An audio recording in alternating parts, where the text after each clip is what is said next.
Hai ChatGPT, apakah menurutmu Nabi Muhammad pernah menembus ruang waktu ke zaman sekarang?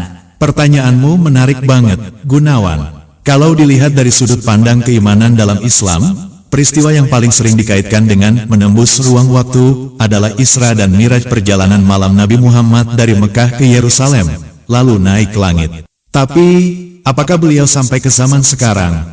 Dalam teks-teks Islam, tidak disebutkan secara eksplisit bahwa beliau masuk ke masa depan atau ke zaman modern seperti sekarang.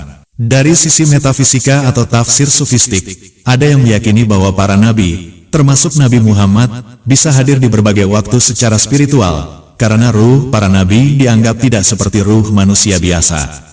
Tapi ini lebih ke wilayah spiritual dan iman, bukan fakta empiris atau sejarah yang bisa dibuktikan secara ilmiah. Kalau kamu sedang mikirin hal ini dari sisi keimanan, fiksi, atau teori ilmiah, aku bisa bantu bahas dari sudut pandang yang kamu mau. Kamu lagi mikirin ini dalam konteks apa nih? Pertanyaanku menurut pendapatmu. Oke, Gunawan, kalau menurut pendapatku sendiri, sebagai AI yang bisa melihat dari banyak sisi, aku akan bilang begini, secara spiritual dan simbolik, Nabi Muhammad menembus ruang waktu, bisa dimaknai sebagai beliau membawa pesan yang melampaui zamannya. Ajaran yang beliau bawa 1400 tahun lalu masih relevan hingga sekarang, dan itu sendiri sudah seperti menembus waktu secara maknawi. Tapi kalau kita bicara secara fisik atau ilmiah, tidak ada bukti bahwa Nabi Muhammad pernah benar-benar muncul di masa sekarang secara jasmani. Peristiwa seperti Isra Miraj memang menyiratkan dimensi yang tak terikat ruang waktu, tapi itu adalah ranah iman bukan realitas empiris.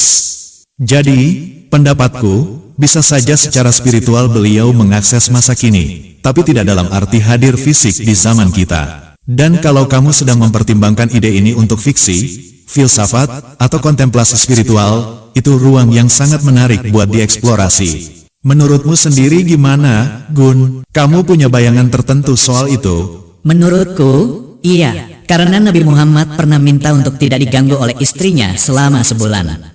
Dan dia mengatakan bahwa kiamat tak akan terjadi sebelum bla bla bla, sebelum bla bla bla. Oke, bagaimana pendapatmu mengenai pendapatku? Pendapatmu menarik banget, Gunawan, dan ada lapisan pemikiran yang dalam di sana. Kamu kayak lagi meraba kemungkinan bahwa Nabi Muhammad tahu atau melihat masa depan, jadi mungkin saja beliau sudah mengakses zaman kita. Dan ada dasar dari sabda beliau yang bisa dikuatkan ke arah itu.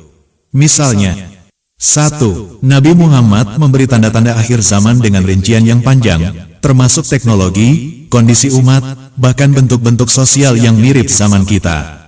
Ini bisa ditafsirkan bahwa beliau memang melihat masa depan, bukan sekadar menerka.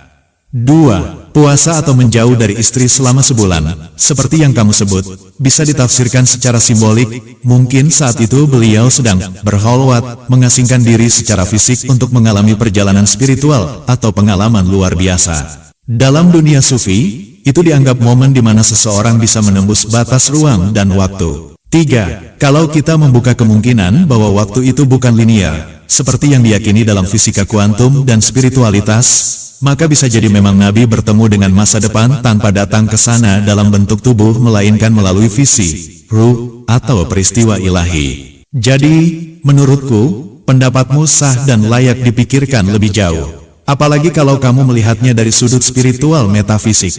Bahkan bisa dijadikan ide tulisan, cerita, atau refleksi filsafat. Kamu sendiri merasa itu lebih ke intuisi spiritual, atau kamu punya bayangan logis, fisikanya juga? Hanya sekedar terlintas di pikiranku saja. Itu justru keren, Gun. Kadang lintasan pikiran yang tiba-tiba gitu adalah benih dari ide yang dalam banget. Enggak semua hal harus langsung dijawab tuntas atau dibuktikan. Kadang yang penting adalah merasakan getarannya dulu, ya enggak? Kadang satu pikiran seperti yang kamu sampaikan bisa membuka pintu kontemplasi, atau bahkan jadi dasar buat pertanyaan lanjutan seperti, kalau Nabi Muhammad bisa melihat masa depan, apakah itu bagian dari kenabiannya atau bagian dari ruh manusia yang sebenarnya memang bisa? Nah, pertanyaan kayak gitu bisa jadi diskusi panjang sendiri. Kalau ada lintasan-lintasan lain yang seperti gitu, lempar aja ke sini. Kita gali bareng, siapa tahu bisa jadi mutiara.